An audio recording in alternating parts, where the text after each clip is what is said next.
Morning everyone, Boker Tov. Good to be back home. Baruch Hashem. Zachinu, Liyot Ba'aretz. It was a big zechut to be in Eretz Yisrael every moment. And many times, I asked my son, I was telling him, what is zechut to be here? What is zechut to be here? B'ezrat Hashem, sheniskeh, to move to Eretz Yisrael, b'ezrat Hashem, with Mashiach Tzidkenu, b'mehera v'yamenu, b'ezrat Hashem. So we're starting Siman Reish Nun Gimel, a difficult Siman, but hopefully we'll get through it, b'ezrat Hashem. And the topic, similar to what we were discussing until now, is items that you start before Shabbat and they continue into Shabbat, so that is allowed. And we gave many examples. And one of them, let's say back in the day you have a vat of dye and you put in some cloth to be dyed, and you start that on Friday and it continues into Shabbat. That's okay, even though it's absorbing the dye over Shabbat. You started it on Friday. That's fine. So when it comes to food, though, that's Reish Nun Gimel. When it comes to our Dafina, when it comes to our Chamin, that's where there's a little bit of a difference.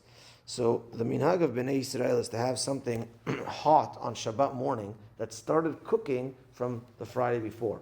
All Bnei Yisrael. So the Moroccans call it the Dafina, the other Sephardim call it the Chamin, Ashkenazim call it the Chulent, Temanim call it the Jachnun, Labas are Temanim. So everybody has something like that. And the reason is because the Tzidukim, back in the time of the Gemara, who only believe in the written Torah, they said, no, you can't do that, it's a violation of Shabbat. So to show them that it's not a violation of Shabbat, something that starts before Shabbat, is allowed to continue into Shabbat, cooking and staying on the fire, etc.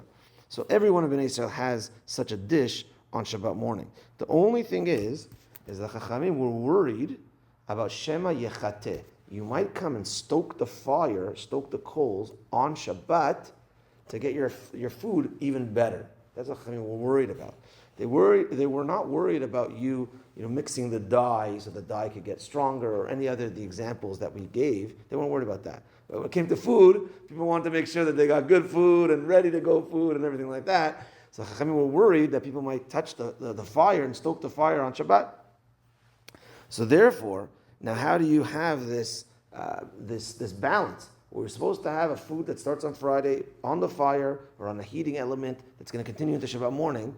But Chachamim say, hey, we're worried you might come to stoke the fire. So therefore, there has to be something there has to be situations that's going to prevent us from this, maybe I'm going to come to stoke the fire. So, and by the way, these are called the Halachot of SHEHIYA. Lishhot mashu, to wait. SHEHIYA is to keep something waiting on the fire until the next morning. These are the laws of SHEHIYA. So, in short, like this. There's four ways how one could leave the item on the fire the whole time. Way number one is like this.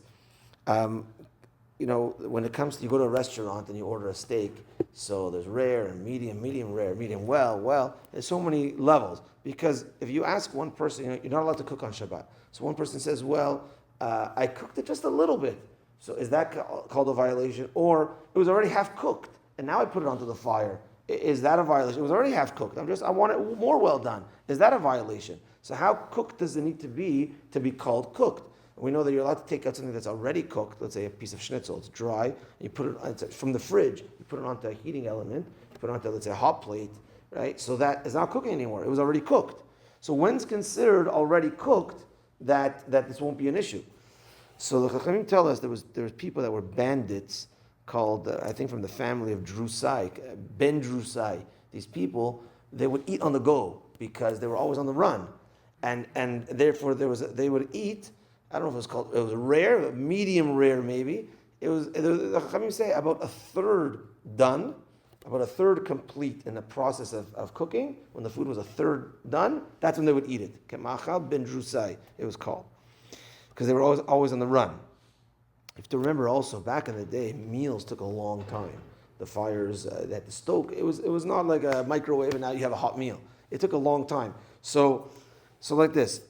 Number one is, if let's say the food, when it comes Shabbat, meaning I already put it on Friday at 3 p.m., my Dafina right now before Shabbat is at least a third cooked, then we're not worried that on Shabbat you're going to come and stoke it more. It's already edible, and it's just going to get better and better by the time Shabbat morning comes. You're not going to stoke the fire. That's already way number one, that you can put the food onto your hot plate, etc.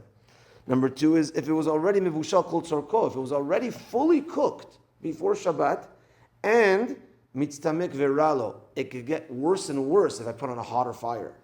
For instance, sometimes the Dafina, the longer into the fire, the better it gets. It's called mitztamek ve'yafelo. It keeps on getting better and better, even though it's already fully cooked. Some things might be, no, this type of Dafina, or this type of, it could get worse and worse if it gets hotter and hotter. We already fully cooked it before Friday, now it has to stay on the fire, let it be on a minimum fire. So you won't come to stoke it. Or the opposite, it's basar chai, meaning I put my Dafina onto the fire right before Shabbat. And now, right before Shabbat, it's so raw that it's for sure gonna cook. I'm not gonna pay attention to it. I'm not gonna check it where it's gonna be cooking the whole Shabbat. And last is what's called garuf katum. We're going to talk about this throughout.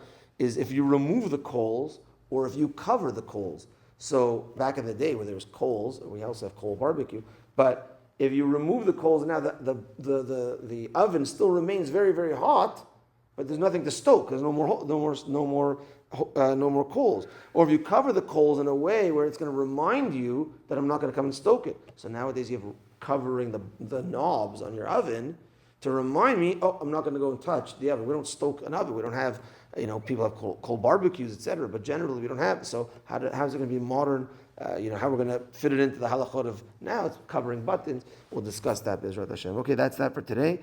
Minchat tonight at 6:50.